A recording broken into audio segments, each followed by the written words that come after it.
That may be the greatest graphic of this show of all time. This week on the Squatchers Lounge Podcast, David and the Reverend Jeff take you all the way to New Zealand.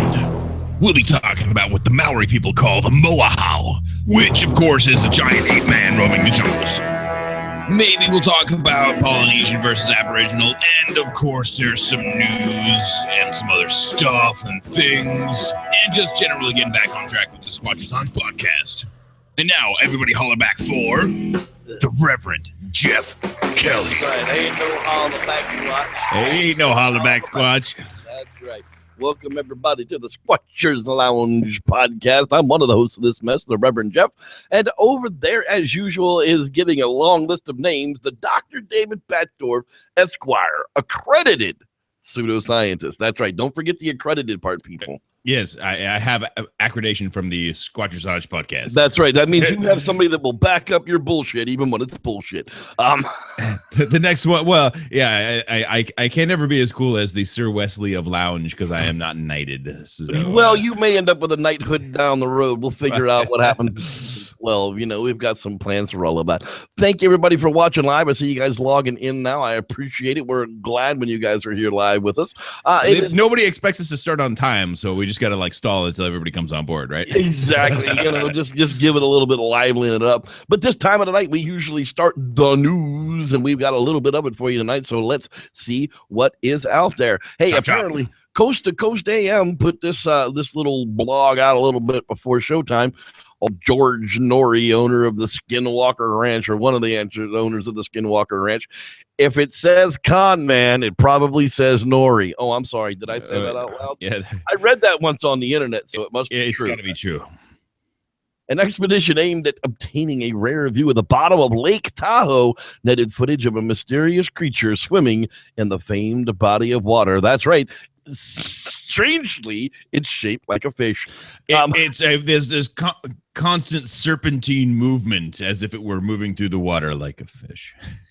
The potentially historic study was the brainchild of California man named Chase Petley. Let's give him some credit for that, who became intrigued by the mystery of America's second biggest lake when he found out how little it had actually been explored. Yes, people do not snorkel and scuba dive in Tahoe that often. I understand for some reason. It's very deep. I feel like, yeah, it's pretty deep. It's pretty rocky, and there's a lot of beer cans down there for some reason. I'd probably rotten panties, a bunch of bras. I mean, I really hear the Tahoe is the place to party in the summer. In turn, Petley created a special submersible device designed to withstand the pressure of the lake's depths and equipped with GoPro cameras. So he did it on a budget, because if he's using GoPros and he has enough to keep those from hemorrhaging it, how deep is Lake Tahoe? I don't even think. You know, it's possible that the GoPro's housing that it comes with is After a year of building the instrument, he was finally able to test it out this past week with the help of family who volunteered to the use of their boat. Yeah, so this guy's doing it totally on a shoestring budget and catches something really weird, deep. Over the course of the 2 days, the Tahoe Deep team plumbed to the depths of the lakes in hope of filming something of interest, like the Tahoe Lake Monster. Supposedly there's a Nessie-type creature that haunts the lakes of Tahoe, perhaps helped by a glow stick and sardines attached to the device.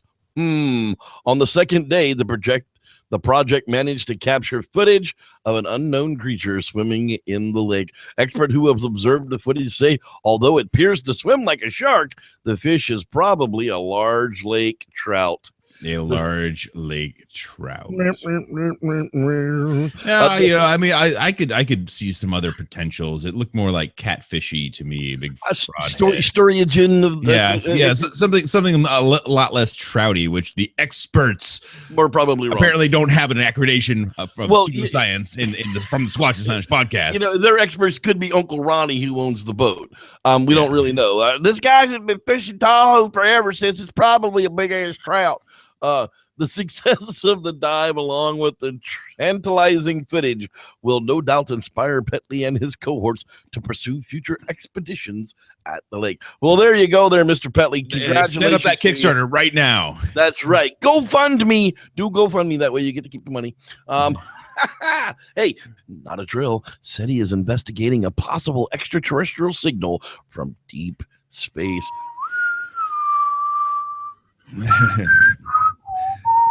An international team of scientists from the Search for Extraterrestrial Intelligence, or SETI, if you've seen Contact, you know how boring Jodie Foster made it all, are investigating mysterious signal spikes emitting from a 6.3 billion-year-old star in the constellation Hercules. If the star's that old, doesn't it mean that by the time the signal would get to us, that star probably that star's probably not there anymore, but that doesn't matter to us. It exists now. You know, so we can't go there and find the people that would have sent this message if that would have been the case. From the star. The unusual signal was originally detected on May 15th, 2015 by the Russian Academy of Science operated Rantan 600 radio telescope in, I can't pronounce that, Russia, but it was kept secret from the international community. Oh, thanks a lot, Russia. Way to be transparent. In Russia, transparency, screw you. So no. Interstellar space reporter. Where did you go to Interstellar? I've been to the report from there, Paul Gilster. He broke. I'm going to drop all of my titles and just hope that someday I could be an interstellar space reporter. An interstellar doctor of intergalactic documentarian. The mysterious star, designated as HD, one bunch of numbers, and is considered to be a sun-like in nature with nearly identical metallic composition to our own sun. Well, nearly metallic, identical. What metallic composition? I mean, yeah. Okay. Apparently, tonight's going to be a night of disappointments for everybody because popular science says that signal wasn't from aliens; it was coming from Earth, dumbasses. Did we just get neuralized for a few precious days this week? The scientific community vacillated. Wow, no, that's not what that says. Vacillated. Wow, my dyslexia was really being hard on that one. Enthralled, enraged. I'm happy. I'm not happy. I'm happy. I'm not happy. Oh, by the news that the Russian telescope picked up what seemed to be a signal beacon from outer space. Ars Technica was among the first to report the news as a strong signal coming from the direction of HD bunch of numbers, star 95 light years from Earth. That got a whole lot closer. Today, they were again among the first to attempt to crush our dreams by reporting the Search for Extraterrestrial Intelligence Institute's official statement on the matter. It wasn't coming from space. The signal came from Earth. All right. Those damn kids. I would have got away with it if it wasn't for those damn kids in that van. Yeah. It wasn't a signal from outer space. It was just a Moehau doing coyote calls on the ridge. On the ridge, guys, coyote called it with the remote. And we hit the fire, and the coyotes go, woo! So one, the FBI is onto them, two, it's not aliens. And 3, the aliens are already here, transmitting beacons to their home world. It could be the strange person. I'm going with that. Shop. Yeah, I'm down with that. I've seen a lot of strange people. The lizard people are here. Could very well be aliens sending signals back to intergalactic reporter Gilbert Gottfried, or whatever the hell that guy's name was. Yep. Well, if the lizard people are here, I'll just have one message for them. I've come here to chew bubblegum and kick ass. And I'm all out of bubblegum. Yes. That's right. Let's see here. BuzzFeed tells us, be careful. People are being warned about scary clowns luring kids into the woods. Now, this is a PSA for all of you people watching out there. The Reverend Jeff is not afraid of clowns. Reverend I see clowns and I want to kill them. I literally want to bash their faces in until the blood stops oozing and they stop breathing. So pranking old Reverend Jeff with a clown isn't going to ever end well for the clown. I promise you this. But if I see a clown taking a kid into the woods, I'm going to gut it. I don't care if it's a Halloween prank and we're starting early in September. Bullshit. If you're one of these clowns luring a kid into the woods, I got news for you. Somebody like me has got a big ass knife in his pocket and he's ready to gut you for it. So Yeah, PSA from old Reverend Jeff. From old Reverend Jeff. But so why are we warning people to stay away from scary clowns? Shouldn't that just be, hey guys, I know you want to stay away from scary clowns, so just keep on it. All right, thanks. Residents of a South Carolina town are on the edge after being warned that people dressed as clowns are spotted trying to lure children into the woods. They've been in several conversations and have a lot of complaints to the office regarding a clown or a person dressed in a clown clothing. Well, God damn it, there ain't no real such thing as a fucking clown. Of course it's a person dressed in clown clothing, you fucking idiot. Talking to the children or trying to lure the children into the woods. Read a letter sent by the property management company who owns Fleetwood Manor Apartments in Greenville. At no time should a child be alone at night or walking in the woods or wooded area at night, the property manager warns. The company that manages the apartments did not immediately return a request for comment from BuzzFeed News. I'll just go ahead and say, like, there is no point in a child or adult's life where you should accompany the creepy clown into the woods. Don't do it. It's either a clown or it's a person dressed in clown's clothing. Son of a bitch. Apparently, this went on a little further. There's more reports of clowns in the woods of South Carolina. This was yesterday in Greenville. Deputies in South Carolina have increased patrols after getting new reports of people, not a person. This isn't one asshole. These are people dressed as clowns trying to lure children into the woods. I don't know what this is about, but none of it's going to end nicely. None of it's going to end well for anybody. I mean, you talk about 10 minutes of fun for you and a fucking 1,000 years of therapy for that kid. Or, you know, a knife to the gut as we watch you bleed out. Deputies responding to the report last week said that they found no evidence of anyone in the woods behind Fleetwood Manor Apartments. A family who called Monday night from Emerald Commons Apartments said a child saw a man wearing a clown mask in the woods near the complex. Deputies said there was a third report of someone dressed as a clown about 10 p.m. at Sherwood Apartments.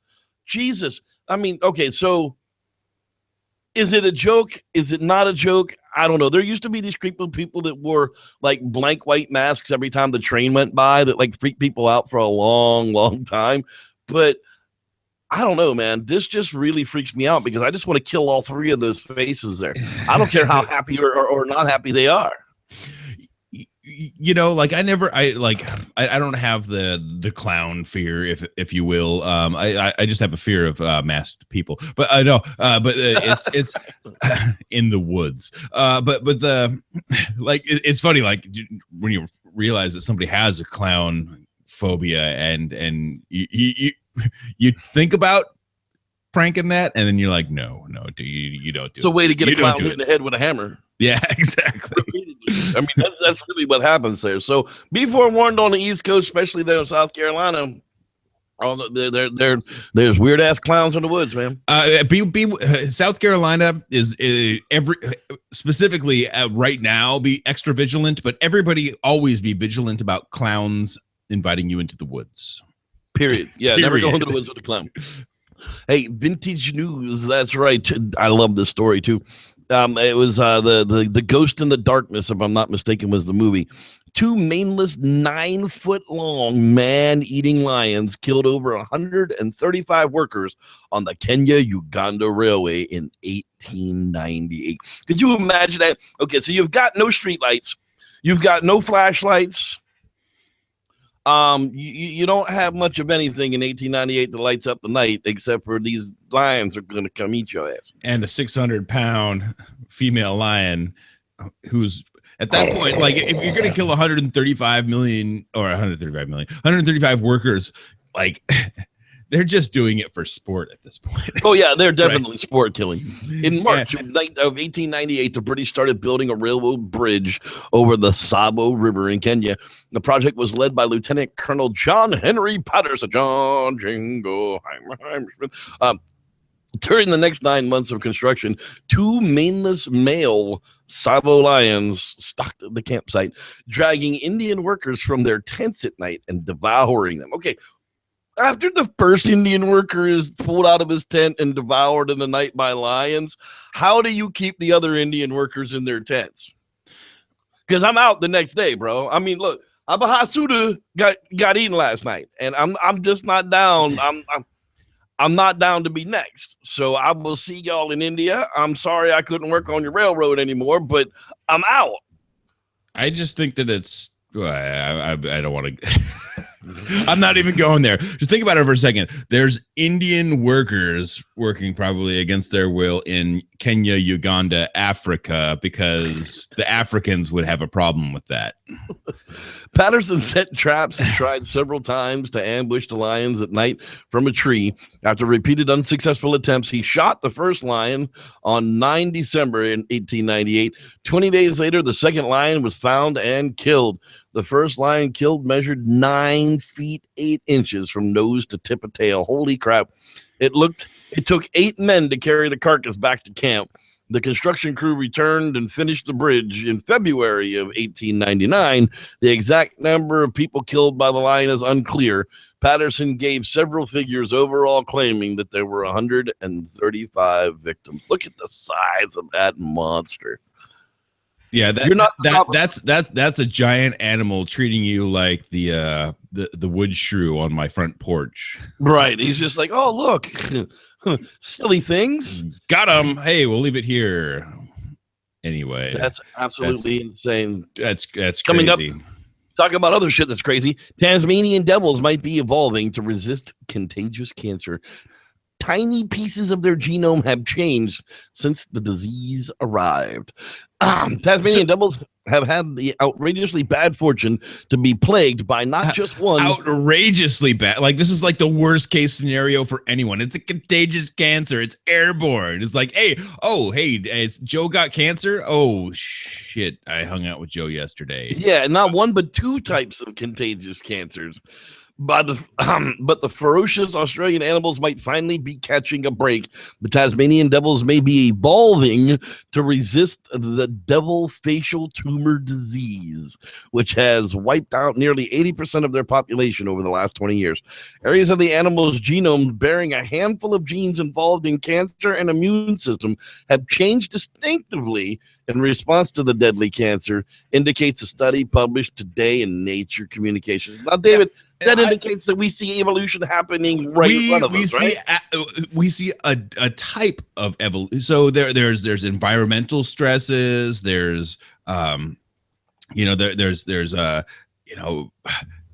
sexual selection. There's all these things. What we're seeing here, what they're not talking about here, is this is a type of evolution that happens more often than a lot of other types. This is a selective culling evolution, where these genes aren't just popping up. They're just the only ones that get to carry forward because everyone else is getting cancer in their fucking face. Dying, right? So if everybody else gets cancer on their face, except for the people who are less susceptible to getting cancer on the fucking face, then evolution is pretty much pushing your nose right into the dirty spot on the ground and like, look, people, this is how this can work. This is one type of evolution. And they might make, if there's a gene pool at the end of this that's worthy breeding stock, they've seen an 80% decline. Lots of species have seen that and have come back from the brink, if you will. Including humans. We went to less than 80%. We went to like 10,000 people. We went to like 3% of the population of the time. And then, because I don't even want to talk about that. Anyway, but we're actually witnessing like a disease, a genetic, like that's the weird thing about this whole like contagious cancer thing. This airborne contagious cancer. It can be by touch, by like, that's not the cancer that we know. It's something different. But so it could be like an airborne virus that's causing this cancer. Like, I still don't know a ton about it because it's just all over. Anyway, hard to study. But the cool thing is you can actually watch a subtractive evolution happening. Like, and what will happen is that you'll get a very smaller like genetic diversity. Well, it's the same genetic diversity to begin with. It's selecting this particular set of genes that guards against this, and then as you inbreed, then the vast inbreeding. Well, you have to watch out for the inbreeding, of course, but like as you breed back from this, like if you just chopped it off today, boom, here's the ones that are surviving. We have the same genetic diversity today as we did yesterday, right? So, but it's going to come to a point at some point where the selected genes, for whatever various reasons, that 100,000 years from now, the Tasmanian devil will remain changed or will become changed because of this. It's a very fascinating thing, but we're seeing it right now.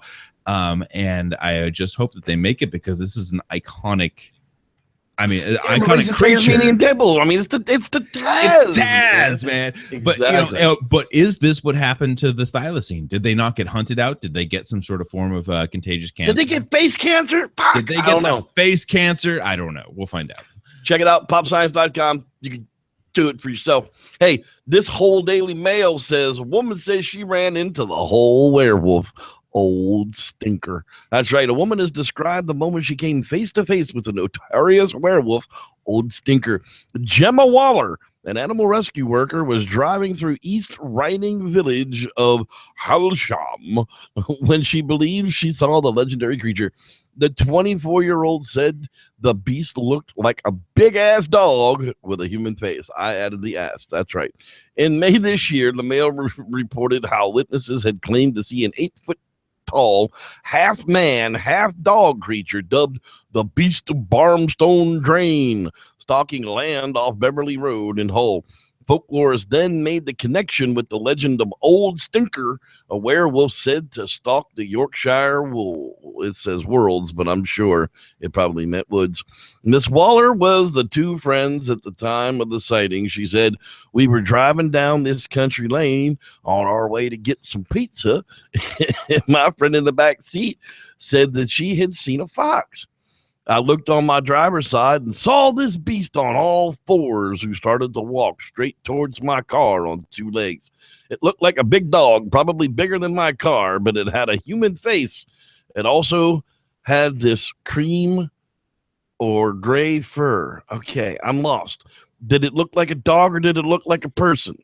Because if it's got a human face, I would call that a Bigfoot, not a dog person. Yeah, I was going to say, like, it looked like it walked on to, so it has the body of a dog and the face of a man, which is totally opposite of, like, the quintessential werewolf, which is, like, the body of a man and the face of a dog, right?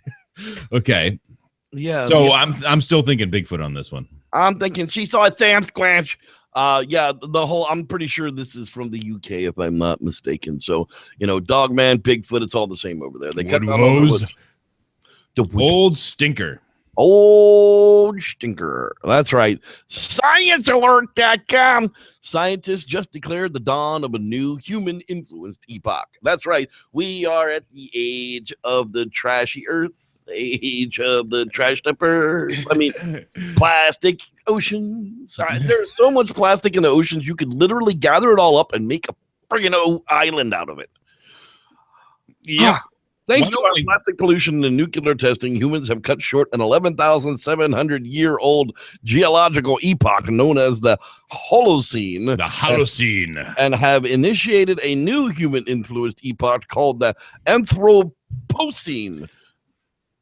Anthropocene. So, like, the Holocene, doesn't that sound like some sort of, like, Star Trek holodeck? Is this like the Matrix? Is that what they're trying to tell us? I got a Holocene. I got a shot in the ass and it went away. Yeah. An international team of researchers recommended to the International Geologic Congress in Cape Town, South Africa on Monday that the Anthropocene, that just doesn't make any sense to me, be officially declared, suggesting that the starting date should be 1950. When nuclear tests, I need about 350.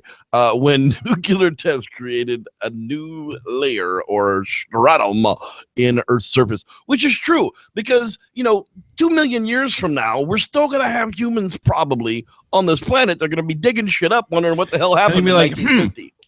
Well, prior to 1950, we didn't have this bullshit. So this is probably when that started. So let's just call it now. Like, basically, they're like, let's just call it now. Like, I would call it now. This is when we fucked shit up. Exactly. 2 million years from now, I'm hoping that all the friggin' civilizations have caved. Nature has taken back all the cities, and we're a bunch of monkey people living back in the forest because we'd all be happier. When the space people come back to visit, they'll be like, hey, There's let's take some soil samples.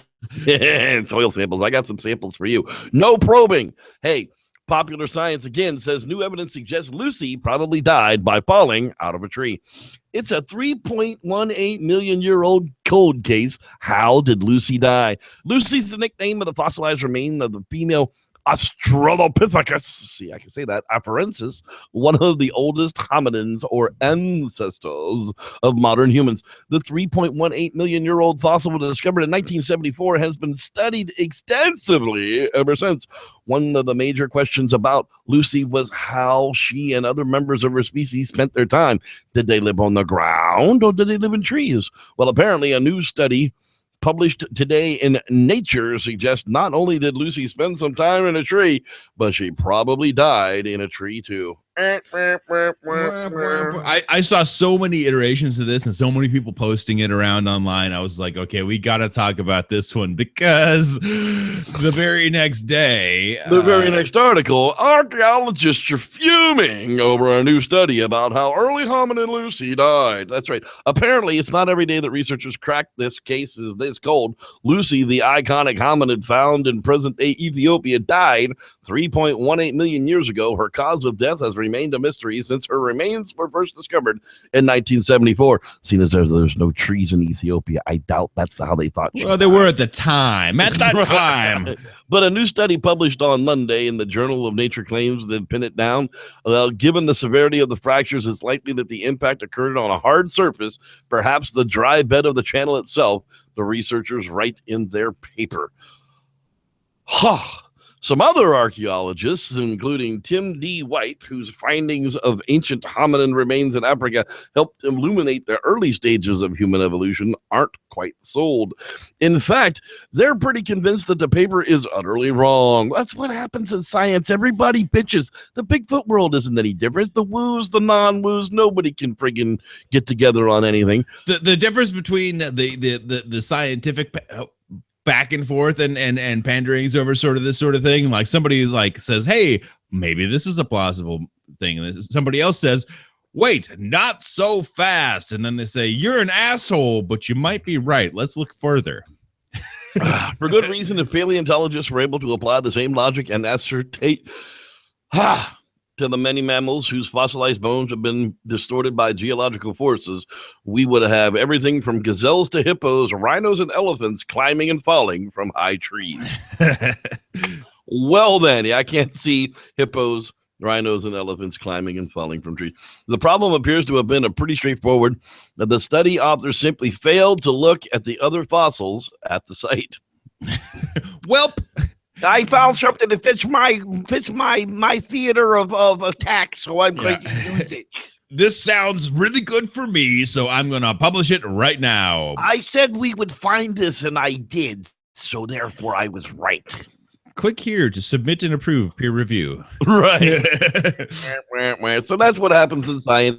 One person says yay, the other person says nay, and then they fight about it until somebody's wrong. Yep, but the thing that I wanted to illustrate by I sent these links to Jeff as, you know, like we always grab the clickbait and we like to talk about it, and then there were the immediate refutations like the next day, and I'm like, this is but we have to all be willing to be wrong, right? Like, oh, that sounds exciting. Oh, but wait, there's another much more plausible scenario. So let's not imagine that Lucy, while being a breakator, and there's still a lot of, a lot of really good reasons why she probably climbed trees, is not necessarily the cause of death, should be falling out of a tree because everything else looks like it fell out of a tree, whether it was tree dwelling or not. Okay.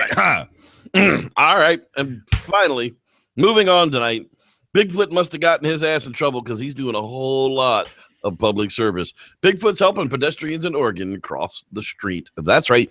Bigfoot's a lot of things to a lot of people. A mystery to be solved, a story to tell their grandchildren, a secret to uncover. But in Oregon, big hairy dude to be cuddled.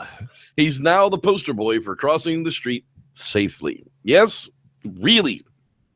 The PSA below comes courtesy of the Oregon Department of Transportation and Metro's new traffic safety campaign and highlights the Sasquatch. That's right. The seemingly random choice to put the mysterious cryptid in the commercial actually makes some sense since the Pacific Northwest is home to some 200? 200? Who wrote this article?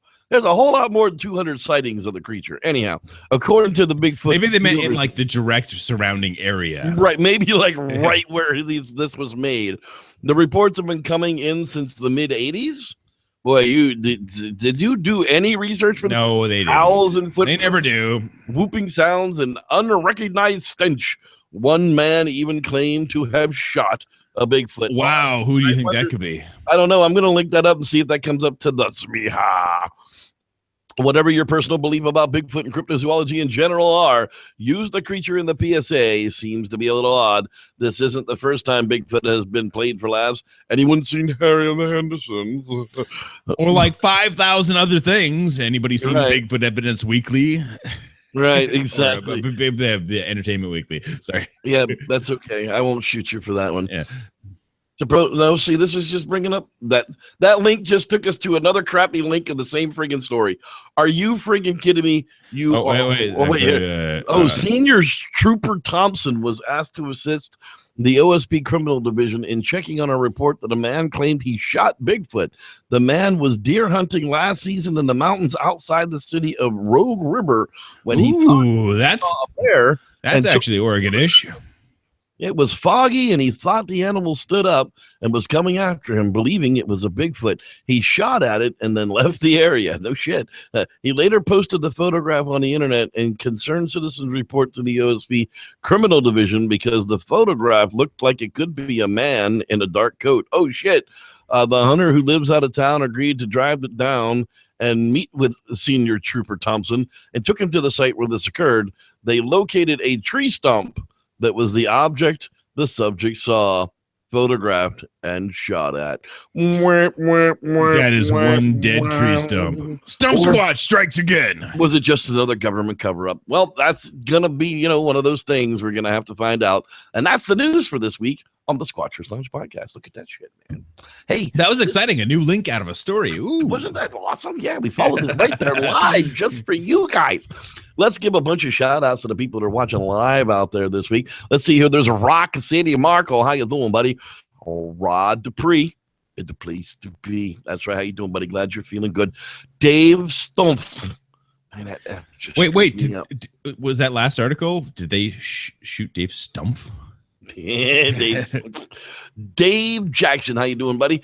Starshine hiding in the sky. I don't think that's right. Our moderator and our quasi-theorist, Mr. Dean. I got the Craps Cooper. How you doing, buddy?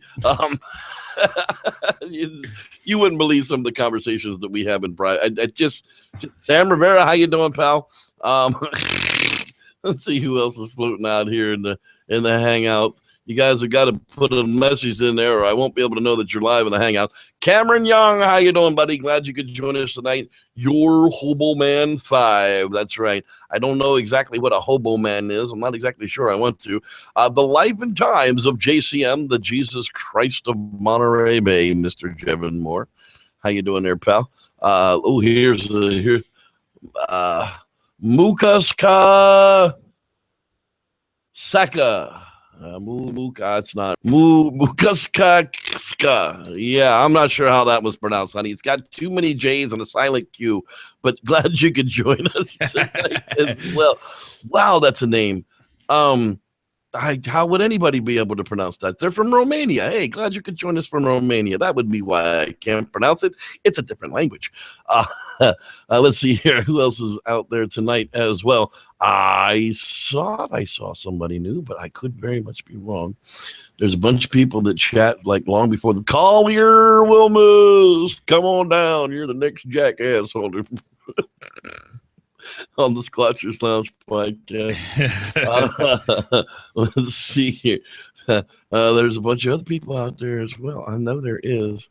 Y'all don't say hi in the chat room, so I don't. Mr. The Dirty Duo. Glad you could join us as well. Let's see here. Boy, it's getting tough to read that little print. I'm going to have to get some new glasses here real soon. I'd say that's right, Mr. Dirty Duo. So if I missed your name out there, I apologize, people. I did try to make sure that I get to everybody. Sometimes I do miss a name or two. I know people have real lives, so they get messed up as well. I pronounced it right last time. Yeah, but my eyes can't read it that damn little. Mokuskaska. I think that's as close as you're gonna get it. Mr. Bang, how you doing? Yeah, Mokuskaska. That's what I said, something like that. All right, back to friggin' what we were doing. We were having a podcast. And we were doing a podcast here. I'm not trying to figure out how to pronounce Romanian. Glad you could join. Man, I knew a chick from Romania in high school. She was hot, weird hot, like Eastern Soviet bloc hot, but still, like 7 nose rings when that wasn't the thing. Yeah, it's like, honey, can I connect the dots? I mean, how many you got going on there? Hey, we're talking about the New Zealand Bigfoot tonight. That's right. Can you believe that? New Zealand, not Old Zealand. No, apparently that's like really a thing. The Moehau man, is something that's been reported for thousands of years. There's definitely some new reports, even starting as late as the 1950s. But let's get an idea, see here, of what this thing is. Unfortunately, it takes me a moment to get my microphone. Yeah, it does. There are legend and stories of huge bushmen that abound around the world. In North America, of course, there is the Sasquatch or Bigfoot. Asia has the Yeti, and Australia the Yowie. And while they are geographically separated in some case by vast distances and oceans, the descriptions are always somewhat similar. New Zealand has its own wild bushman of legend, known mostly from stories originating around the, I can't pronounce that word because of dyslexia, area on the North Island. The creature is known as the Moehau man, after the range of mountains many sightings come from. Other Moehau-type creatures are also reported to have been found around Mount Tongariro, the Kaikoura Mountains, the Rapahu, and the Karagahante. Yeah, no, that's not right. I can't pronounce that. Dyslexia is a bitch. Yeah, those national park and around the Host River. That's right. Let's go to Hoth. It's warm. No, it's never warm in Hoth.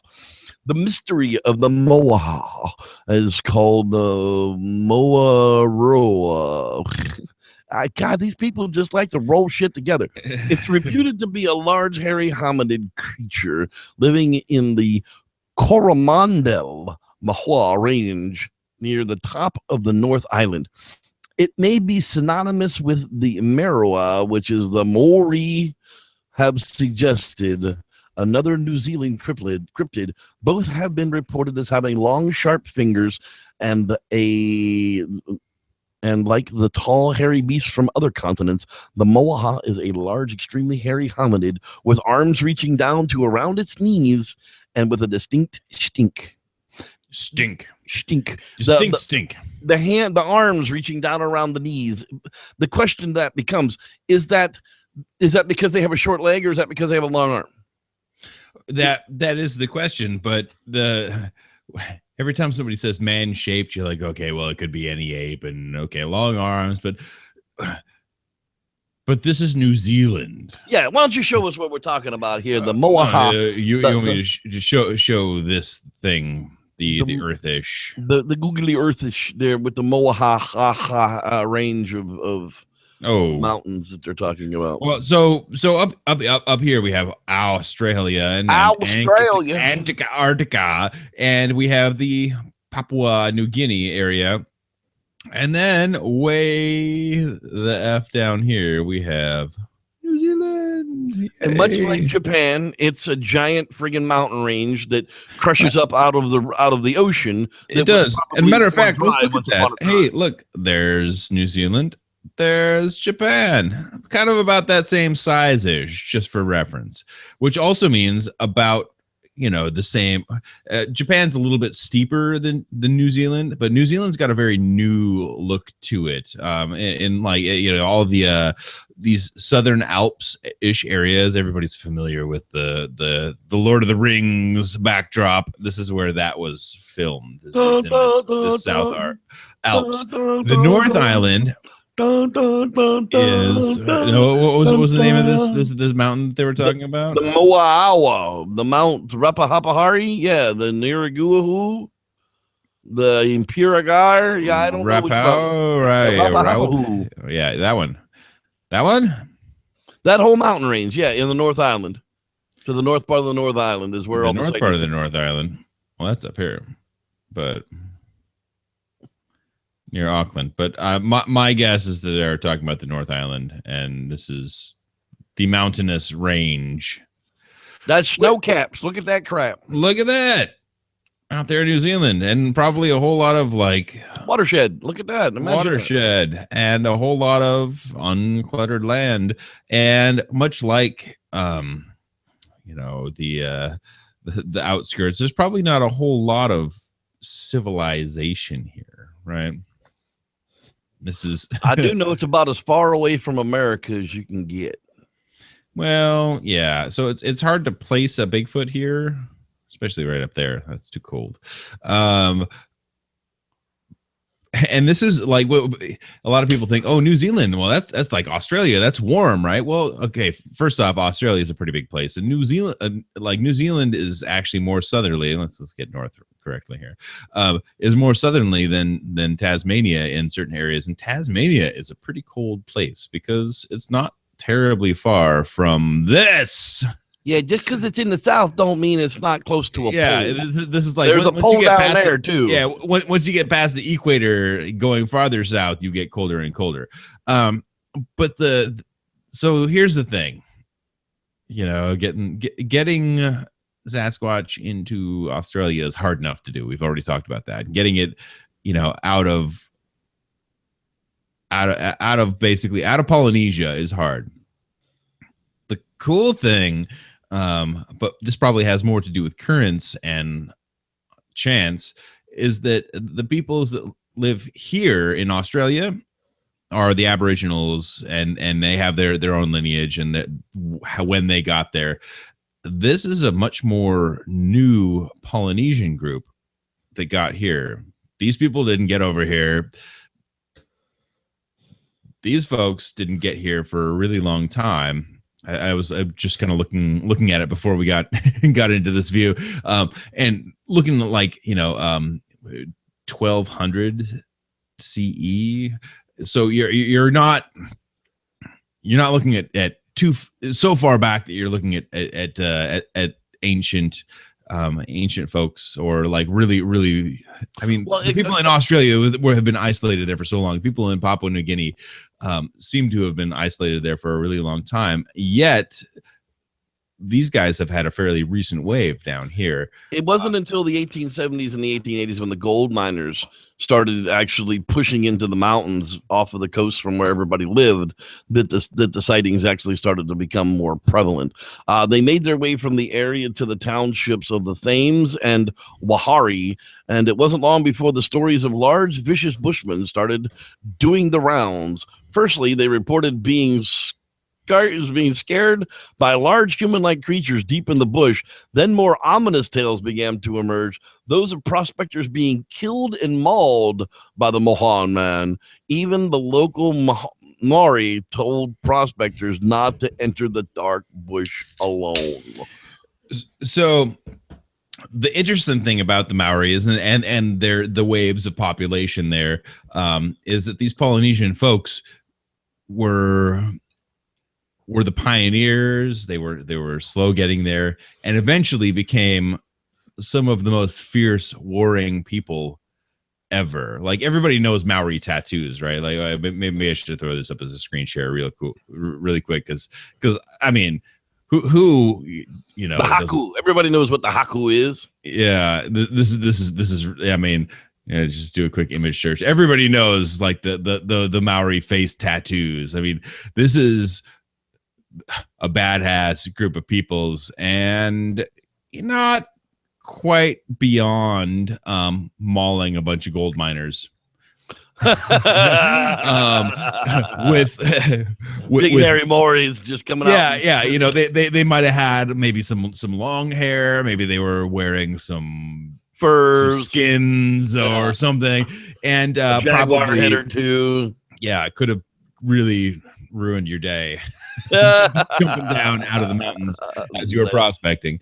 The name Moehau is the Maori name for the highest peak in the mountain range at the tip of the Coromandel Peninsula. Most Maori legends spring from the geological features of the landscape. This peak is a sacred place to the Maori and is the traditional burial place of a great canoe captain, and to be feared as a mythical creatures live here. In 1972, a sighting was made by two pig hunters who said they saw a large creature approximately 150 meters away from them. When they reached the place the animal had been, all they found were large human-type footprints, 35 centimeters long. In 1983, a group of 7 of these primate people were seen by 2 trampers. Not exactly sure what a tramper is in 1983. It's a trapper with an M. Yeah, probably. In the vicinity of the Lake Wakamaka. Wakamakahara. God, my dyslexia. It's black background is what's killing me. These beings consisted. Yeah, stop putting your websites on a black background, please. It's horrible. Said the 2 men of the 3 juvenile females and a female and a juvenile male, 2 5-foot-tall adult females and 1 adult male of about 6 feet tall. The hominids were dressed in animal hides, possibly cow, and they were watched from behind foliage 15 meters or so above the gully as they worked their way along the edge of the rocky creek. The sighting lasted for several minutes. See, that sounds more like a Peoples to me than it sounds like a Sasquatch to me. As New Zealand was isolated from the rest of the world and no other wild beasts from other countries are common, then how come this creature has been unseen for so long? One possible explanation has it that before the time of quarantine and controlled animal and vegetation imports, a gorilla or large monkey could have perhaps escaped the confines of a visiting ship. Really? One monkey is going to be the reason for all these sightings for 2,000 years. Nice. Yeah, apparently they're also into the Noah's Ark theory. Yeah, it doesn't explain the legends and stories much prior to the European visitation, nor the time expanse of the sightings reports. Either it was an incredibly long-lived ape, or there must have been enough escapes to form a colony. Exactly. I mean, look, if all of the chimps escaped from the zoo, 100 years from now, there still might be chimps there. But if one chimp escapes from the zoo, he's dead in 15 years. Yeah, I mean, like maybe it's a young chimp and there's like a lot of food available, like people are feeding him somehow or whatever, and then still you got like 60 years. Okay, right. So I mean, the bottom line is, how do you get a Sasquatch down here? And there does appear to be this, suboceanic landmass that when we talk about the draining and the continental shelves, but that's just that's a long stretch right there. And these are mostly unless they were all filled with primates and they all went away when the land went away. Yeah. So I guess the question is, where are the other primates out here? There's hardly even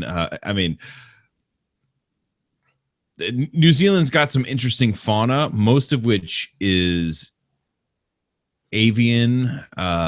Those damn birds are weird. Yeah. Well, I mean, they got the Kiwis, right? But they've got some interesting things going on there, but it's not your diverse, like even just marsupial land animals and stuff that you see in Australia. This is a volcanic island. This is a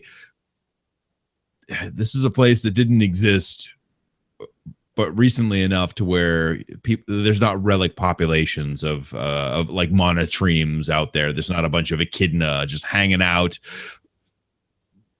because it wasn't there. Right. Now, the Maori have their own tales of the Moehau and the Meru. These savage, hairy people of the woods have long, bony fingers and speared their prey with jagged nails.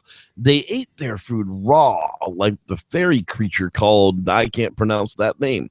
But unlike this fairy creature, the Moehau were often solitary beings.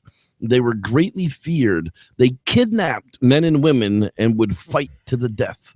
They inhabited the great forest of the rugged interior of the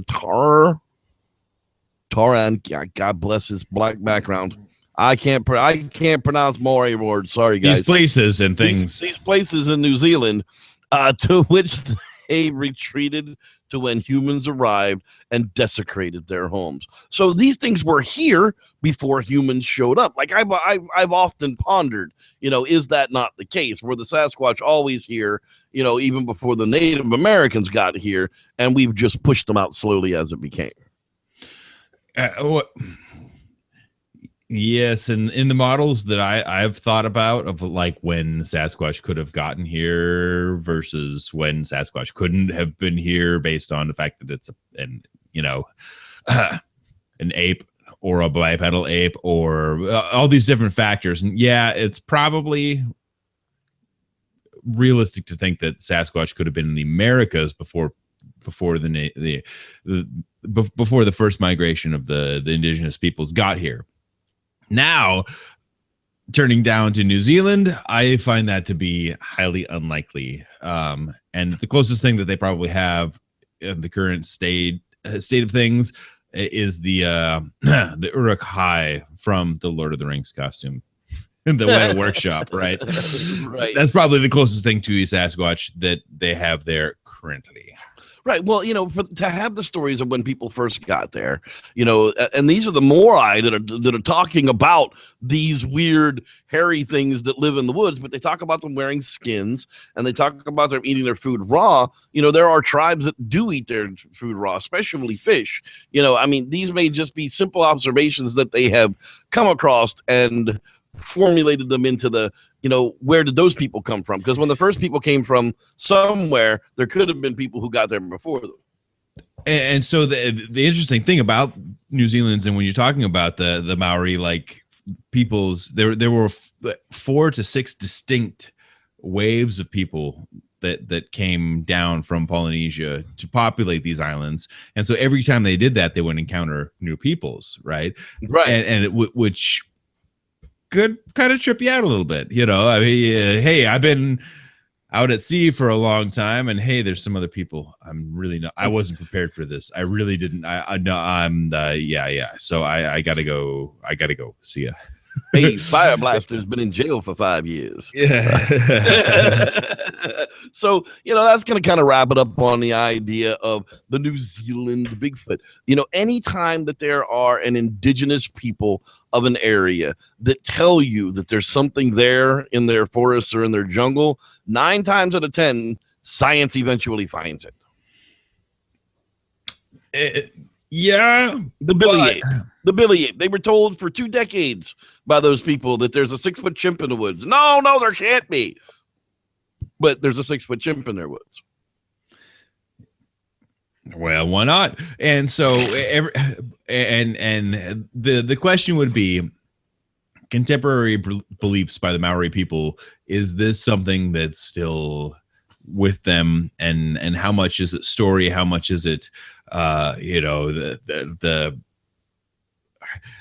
a tale you tell your kids to keep them safe by the fire, and how much is it a thing that you find? And the interesting thing is, as I was looking into this, because really, they've got some castings and some things, and it looks a lot like the North American Bigfoot, and that's interesting. So reports prior to the American Bigfoot, though, reports go back. 1952 is when the last time that they were talking about sightings of this Moehau. So that's prior to the Jerry Crew finding the foot in 1958. before the Bigfoot craze took over America. Hey, if they have Bigfoot in Japan, why not? Why not Bigfoot in New Zealand? All right. Well, that's a perfect way to wrap up this edition of the Squatchers Lounge podcast. Find us Monday nights here for Bigfoot Entertainment Weekly. I believe this week we're doing something in the woods. Ooh, that's right. There's something in the woods. David, I'll get you. Yeah, remind me after the show. All right. And we'll be here next Wednesday again for another American Bigfoot. We'll take on the Oregon Bigfoot. Why not? We did watch Oregon last time. Bigfoot. We'll take the Oregon Trail Bigfoot. That's all Wacky Funhouse and stuff. Wacky Funhouse. Yeah, he likes to smoke a lot of pot. We'll talk about the Oregon Bigfoot on next Wednesday's Squatchers Lounge podcast. So that's going to do it for this edition. We want to thank everybody for watching. You ain't got to go home, but you got to get the hell up out of here. And may the Squatch be with you. Don't forget to go to Angels Best Seasoning on Facebook and pick you up some seasonings. I almost forgot this week, and that would have been horrible. And I do love this graphic, by the way, with the squirrel. You know, it was just like, well, that's the Moehau. It looks ferocious and gigantic. With the circle around it. If there wasn't a circle around it, you wouldn't know where to look. Oh, yeah. It's true. What makes a great Bigfoot picture is the red circle. Without it, you don't know what you're doing. Thank you, Big Red Circle.